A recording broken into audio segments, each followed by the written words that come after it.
health. What is health? So WHO, they define the health in these three aspects: physical, mental and social well-being. So definition is like that. The health is a state of complete physical, mental and social well-being, not only the absence of disease or infirmity, right? So that is called health. Person needs to be fit in three aspects. Physical means there is no more disability or no more disease, okay, in the body. Mental aspect means that person is not suffering with any kind of mental disorders like anxiety or schizophrenia or mood swinging, okay, that kind of mental disorder. And third aspect they have included, that is social well-being. What is social well-being? Person can easily interact with other person or show positive attitudes towards the other person in the society, and that person is not a threat for the society, right? So that is called social well-being. Certain factors which affect our health. The first factor is genetical disorder. Second factor is infection, and third factor is lifestyle. Let us talk about first genetical disorders. Certain disorders that a person inherit from their parents or grandparents or from their ancestor. Such disorders are hemophilia, color blindness, which are genetical disorders which can affect our health. Second one is infection. First of all, what is infection? So that is invasion and multiplication of microorganisms or pathogens like bacteria, virus, protozoans in the body. Okay, and they can cause the damage to the body cells and tissue. That is called as infection. And third factor is lifestyle. Lifestyle that we include what kind of food we eat. Okay, do we perform regular exercise or not? Do we take adequate sleep or not? So these all factors included in the lifestyle. So here we have already talked about three factors: genetical disorders, infection and lifestyle, which can affect our health. Now next we'll switch on to the topic disease. What is disease? So disease, that is French word, and dis plus ace. Dis means away and ace means comfort. Away from the comfort, okay, called disease. Let us define this way: certain abnormality occurring in the normal functioning of the body. Okay, that is away from the comfort, and this is called as disease. Now disease, they are categorized in two groups. The first one is infectious disease and second one is non-infectious disease, or let's say communicable, right? Communicable means infectious, non-communicable means non-infectious disease.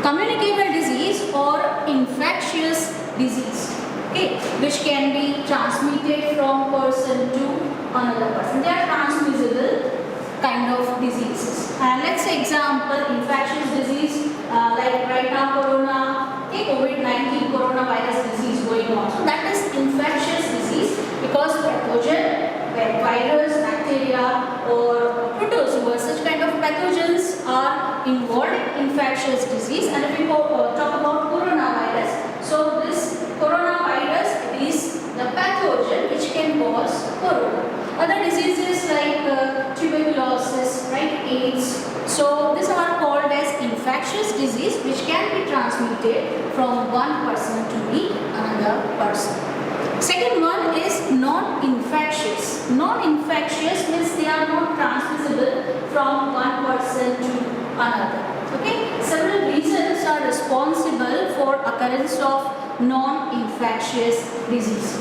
Those reasons can be deficiency of certain nutrients. Okay, they are hereditary also. Even allergy also that we can include in non-infectious disease. Let's say example, so kwashiorkor,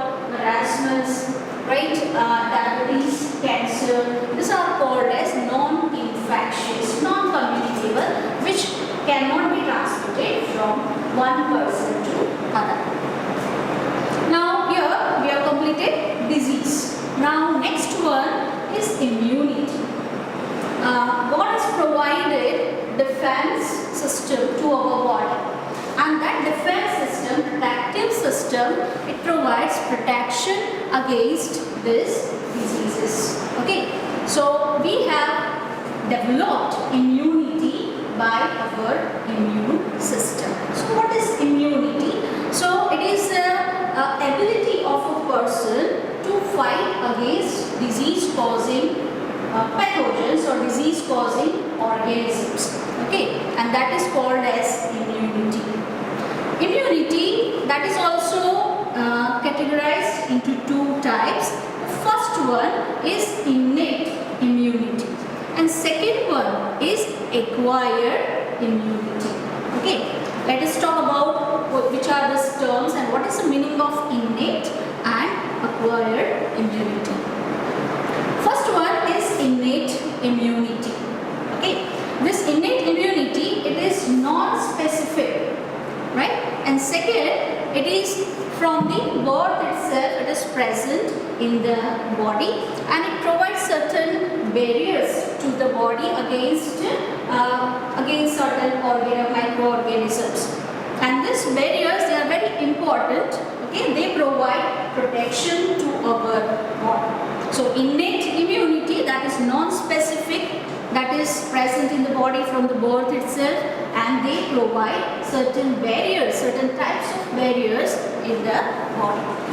So let's talk about those barriers. Which barriers are present, okay, in our body and provide us protection?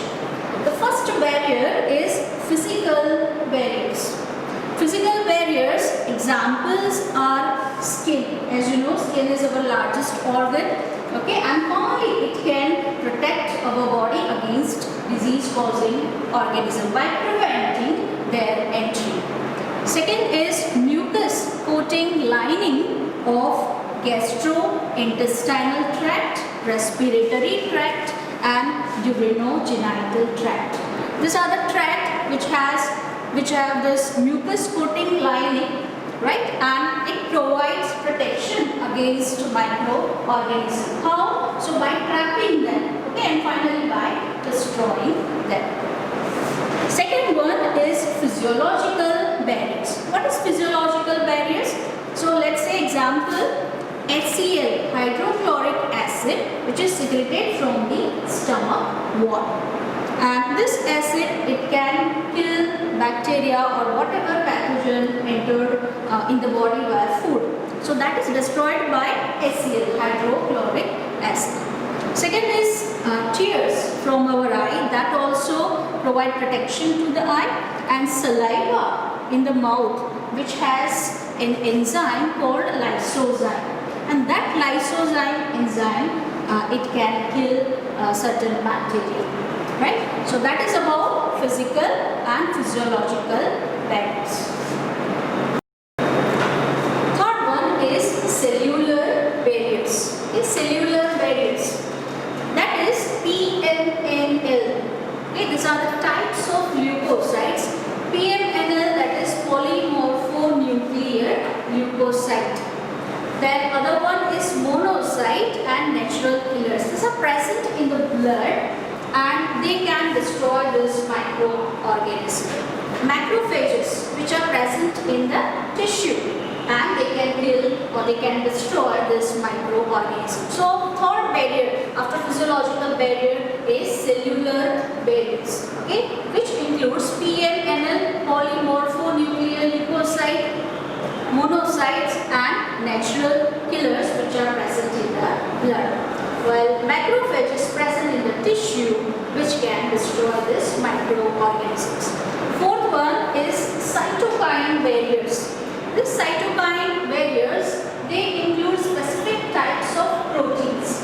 Okay, these are specific types of proteins which are secreted from hemopoietic and even non-hemopoietic cells, even neoplastic cells also. And this proteins, there are many proteins, but out of those many proteins, we'll select here interferons and interleukins. Interferons, so this is a specific type of protein which is secreted by virus infected cells, and due to the secretion of this protein, other cells, they can form shield around them, so that particular virus will not spread from one cell to another cell or from one tissue to the another tissue. Second type of protein is interleukins. Interleukins. The word it says inter means in between and leukins, that is WBC. So it is secreted by WBC, in between from WBC, and it shows immune and inflammatory responses. When body cells, they are infected by virus, so this protein interleukins, they are secreted and they show immune and inflammatory responses.